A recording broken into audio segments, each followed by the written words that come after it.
So hi there students, welcome back to another video lesson. So for this video lesson, we will be discussing about the process of finding the value of n or r using the formula of combination. So in permutation, so na-discuss ko na po kung paano yung process. So since magkaiba po ang formula ng permutation and combination, so magkaiba din po yung sagot na makukuha. However, yung process nila is almost the same. So almost. So hindi po pareho, almost lang. So let us now have our lesson objectives.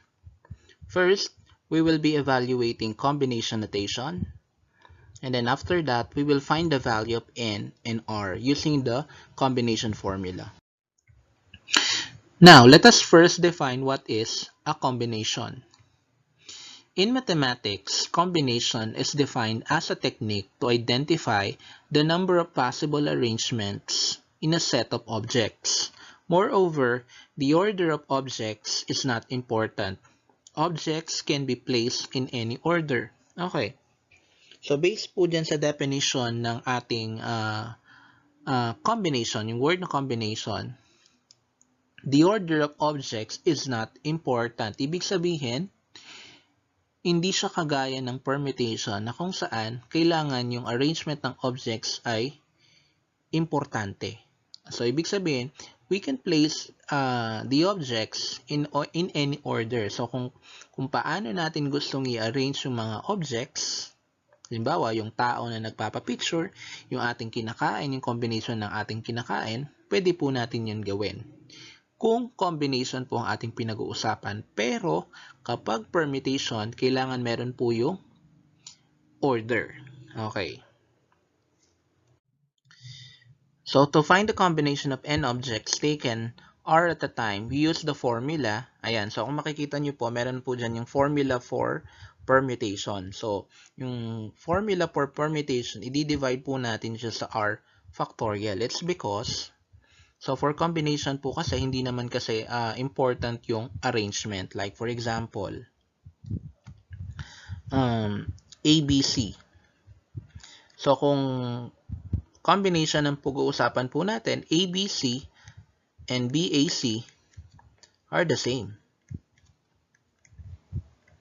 Pero, in permutation, ABC and BAC are not the same. Okay, it's because meron po tayong arrangement na sinusundan. So, ang formula po natin for combination is yung formula ng permutation, that is n factorial all over the quantity of n minus r factorial. And then, i-divide po natin yan sa r factorial. Okay, so, where n is the total number of objects and r is the number of objects taken r at a time. So, tandaan po natin sa combination, hindi po important yung arrangement. So, yung order ng ating mga objects, unlike po sa permutation. So, let us have an activity. Evaluate the following combination notation. So, for example number 1, we have yan. So, 9 taken 2.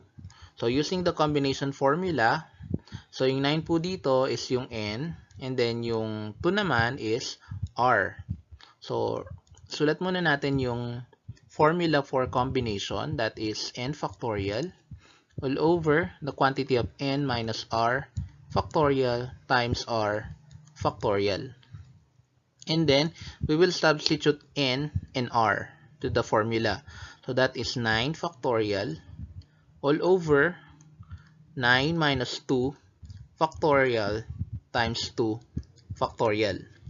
And then, magiging 9 factorial all over 9 minus 2, that is 7 factorial times 2 factorial. Okay. Then, express natin yung 9 factorial as 9 times 8 times 7 factorial all over 7 factorial times 2 factorial. Then, ika-cancel natin ngayon yung 7 factorial and then yung 2 factorial naman that is 2 times 1, ika-cancel natin din yon, and then yung 8 magiging 4 na lang. And then, multiply the remaining factors, 9 and 4. So, our answer is 36. Okay.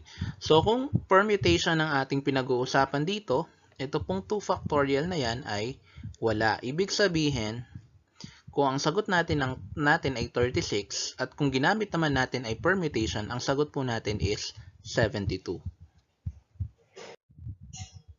Next, example number 2. 6 taken 4. Okay, so tandaan po natin that n should be greater than or equal to r. So, hindi po pwedeng mas mataas yung r kesa dun sa n. Pwede sila maging equal. So, writing the formula for combination, n factorial all over the quantity of n minus r factorial times r factorial. And then, n is 6 all over the quantity of 6 minus 4 factorial times 4 factorial. Next, 6 factorial all over 6 minus 4, that is 2 factorial times 4 factorial. Now, we will express 6 factorial as 6 times 5 times 4 factorial. So, magiging 2 factorial times 4 factorial, and then cancel out 4 factorial. And then 2 factorial is 2 times 1. So, magiging, mangyayari po dito is ika-cancel po natin yung 2, tsaka po yung 6. And then 6 will become 3 na lang. And then multiplying the remaining factors, 3 times 5. So, that is 15. So, 6 taken 4 is 15. So, using permutation naman, ang sagot natin is 30. Let us have example number 3. So, we have a question here. Is the combination of 10 taken 3 equal to the combination of 10 taken 7? Okay, so, tinatanong niya kung yung sagot pa natin dun sa 10 taken 3 tsaka 10 taken 7 ay magkapareho. So, let us show kung tama ba na equal sila. So, dito muna tayo sa una. 6, yan, ay 10 taken 3. So, n is equal to 10, and then r is equal to 3. So, applying the formula, 10 taken 3 is equal to n factorial all over the quantity of n minus r factorial times r factorial. Then, substituting the value of n and r, so 10 factorial all over 10 minus 3 factorial, and then 3 factorial. So that is 10 factorial all over 10 minus 3, that is 7 factorial times 3 factorial. And then, sulat natin yung 10 factorial, express natin 10 factorial as 10 times 9 times 8 times 7 factorial. And then yung sa denominator, 7 factorial times 3 factorial. So, 7 factorial will be cancelled. And then yung 3 factorial, so, that is 3 times 2 times 1, 6. Okay.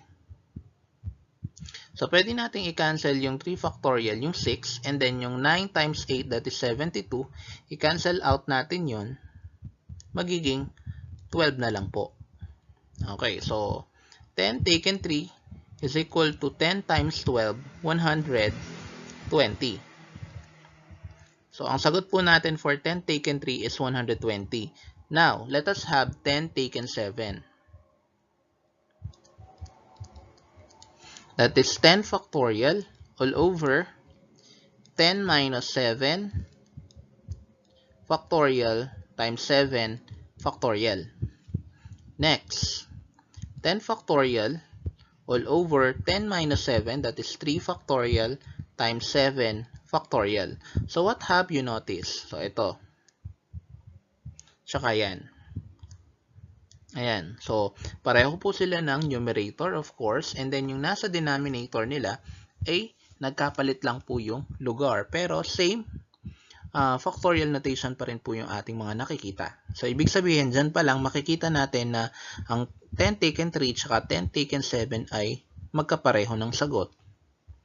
So, express na lang natin as 10 times 9 times 8 times 7 factorial.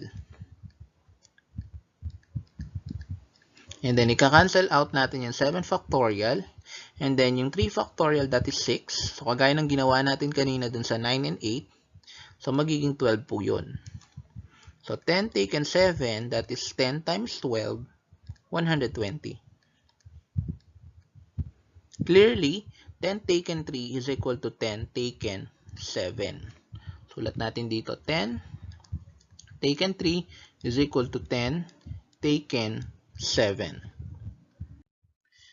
So for our next activity, we will find the value of n and r using the combination formula. So kagaya lang din po nung sa permutation, so hahanapin din po natin dito yung value ng n tsaka r. It's because usually po kasi ang hinahanap po natin is yung number of combinations, so kaya naman number of permutations. So let us have the first example. So we have there n taken 3 is equal to 165. So we are looking for the value of n. The value of r is 3. And then yung number of combinations natin is 165. So para kunin po yung value ng n, we will consider the value of r. So the value of r is 3. So it means meron po tayo ditong 3 consecutive factors na hinahanap. So isulat po natin yon in terms of n. That is n times n minus 1 times n minus 2 all over r factorial equals 165. And then, our r is 3. So, magiging ganito siya. N times n minus 1 times n minus 2 is equal to 165. And then, over 3 factorial. And then, cross multiplication. So, magiging n times n minus 1 times n minus 2 equals 3 factorial, that is 6. So 6 times 165, that is 990. Now, hahanapin natin yung mga factors ng 990, yung 3 consecutive factors niya na kapag pinag-multiply natin, lilitaw po yung product na 990. Okay. So, pwede nating ilista yung mga factors ng 990 in pair. Pwedeng 1, 990, 2, 495, 3, 330, 5, we have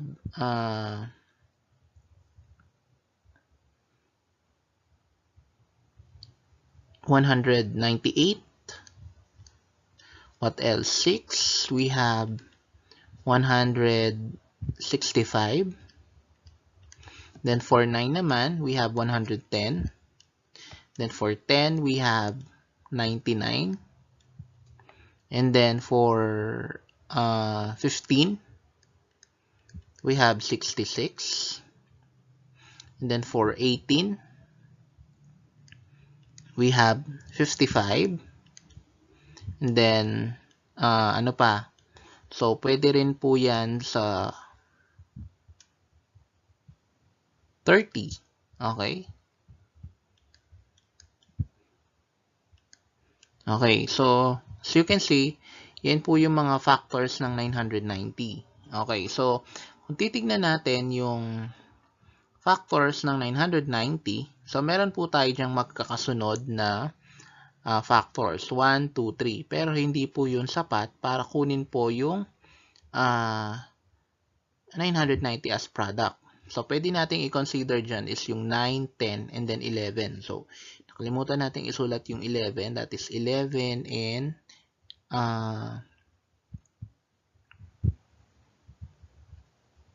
90.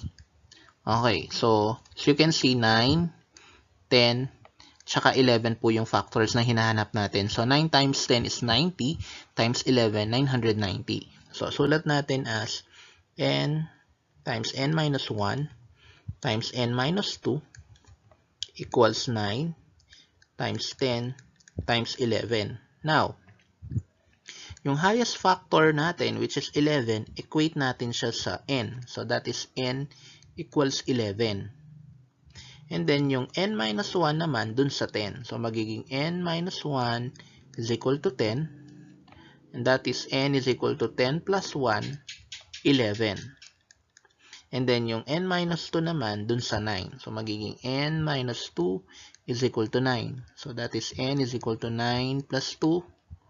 N is equal to 11. As you can see, the value for n here is 11. So, kahit ano po ang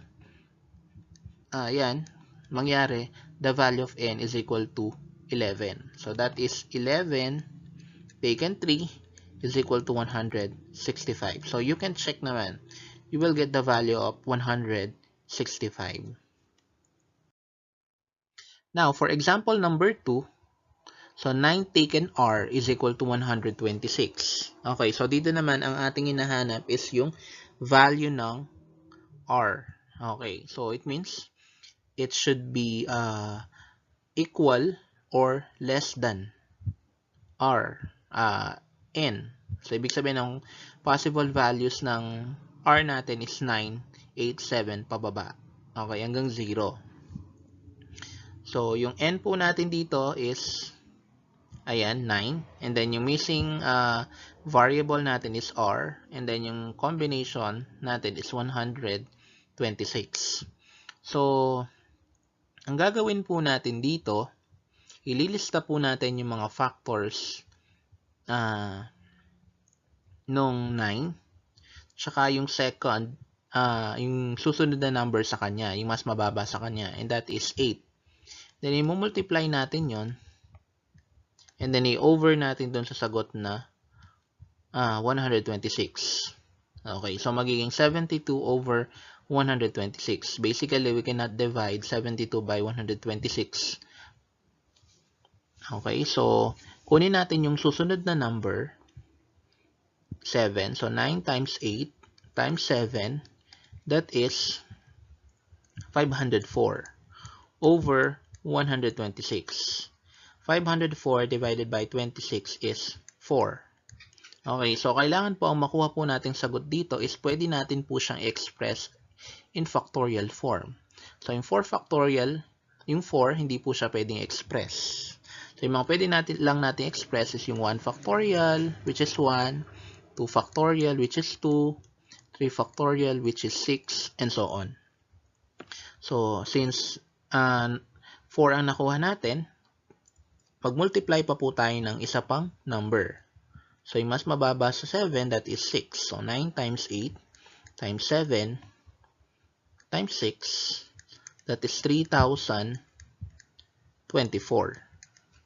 So, if we will divide 3,024 by 126, we will get 24. And 24 can be expressed in factorial form, factorial notation. So, that is 24 is equal to 1 times 2 times 3 times 4, or simply 4 factorial. Okay, so it means the value of r here is 4. So, yung value po ng r natin dito sa combination, hindi po siya isa lang. So, dalawa po siya usually. Okay, so kung nakuha na po natin yung value ng r, which is 4, okay, so yung next value natin, pwede rin natin siyang makuha kung imumultiply pa rin natin yung susunod na mas mababa sa 6. So, 9 times 8 times 7 times 6 times 5, and that is 15,120. I-divide natin sa 126 ang 15,120. Ang makukuha po nating result dyan is 120. And 120 can be expressed as 1 times 2 times 3 times 4 times 5. Or simply 5 factorial. It means the value of r is equal to 4 and equal to 5.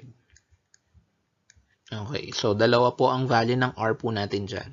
4 or 5. So usually ang technique ko lang naman dyan, sinishare ko sa mga estudyante. Like for example, yung value ng r natin is 4. So, anong i-add sa kanya para makuha natin yung 9? So, that is 5. What if ang makuha nating value is 5? Anong i-add sa kanya para maging 9? And that is 4. So, let us try. Halimbawa, 11 taken 7. Diba r is equal to 7? Ano pa yung isang value ng r? 4. Okay. So, yun lang po. So, our next video lesson will be for week 5, we will be solving problems involving combinations.